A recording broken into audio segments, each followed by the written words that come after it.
The Australian Surf Boat Rowers League is an organisation within the surf life saving movement. There's about 3,000 members nationally. They're all surf club members. They're all patrolling members of surf clubs around the country. With the introduction of helmets, look, it'll come as a surprise to a lot of them. It'll be something that some will like. And some will take a little bit longer to sort of get their head around. There's a lot of helmets being used already out there voluntarily by clubs. So I just think it's a progression that it'll take people a while to understand. What's the resistance, do you think? Oh, it's a bit of a male chauvinist thing in many ways. The sport's always been seen as a big tough sport, and sure, at the extreme end of what we do, we are an extreme sport. But that said, we've now got a lot of females in the sport. We're working very hard to sort of keep the young people in the sport, and because there's so many choices for them. So a little bit of extra safety with something like a helmet, I don't see as a problem, and it's going to be a sell for us to talk to the members about. Lose members, I think I'll probably lose some friends. But we'll win them back. I mean, look, it's change. People resist change. It doesn't matter what we were trying to introduce or what the sport was trying to introduce.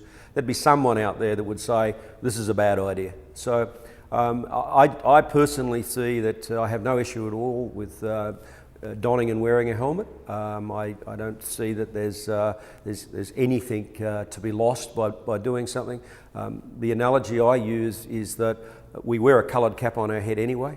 The difference between a helmet and a coloured cap is the material. A coloured cap's cloth, a helmet's made of plastic. Other than that, and if it saves me getting hit on the head at some stage in the future, I don't have a problem.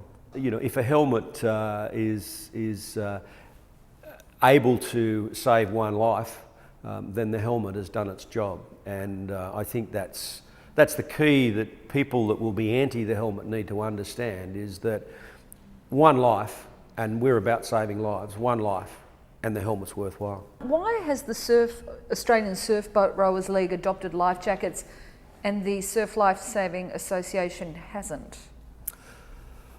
Oh look, we just decided to be proactive.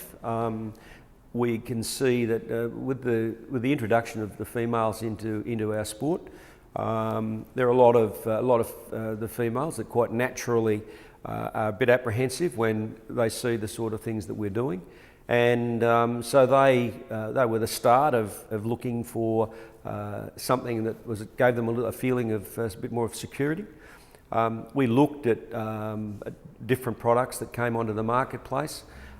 We understood that the product that we selected wasn't approved by anybody, hadn't done any form of rigorous testing at the time. But we also saw that it probably answered the needs of what we wanted it to do, and that was to provide some security. It was a vest that enabled people to get under the water, which is really key to any surf life saver when you're out in a big sea with big waves coming in over your head. If there's any form of undertow or anything, the safest place for you to be between the sets is on the bottom. And so the product that we wear has to be fit for purpose, and it has to allow us to get under, and the product that we selected allowed us to do that.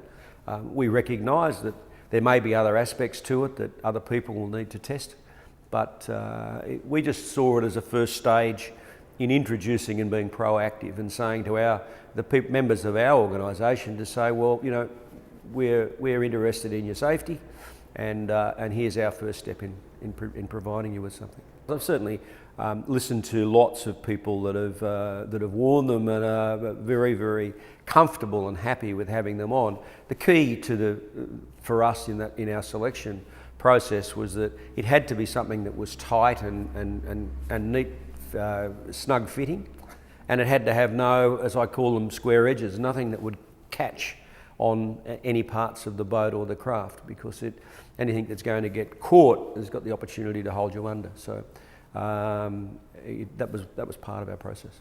So what's your take then? How will you implement Surf Life Saving Australia's changes across your community? Oh, we fall in line. I mean, we don't. We're not mavericks. We don't.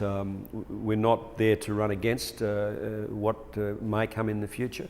As something comes into the future, we will fall into line with that, and that's where we will head with what we're doing. Until that happens, we've got a vest out there that people are wearing happily, comfortably, and feeling confident in wearing.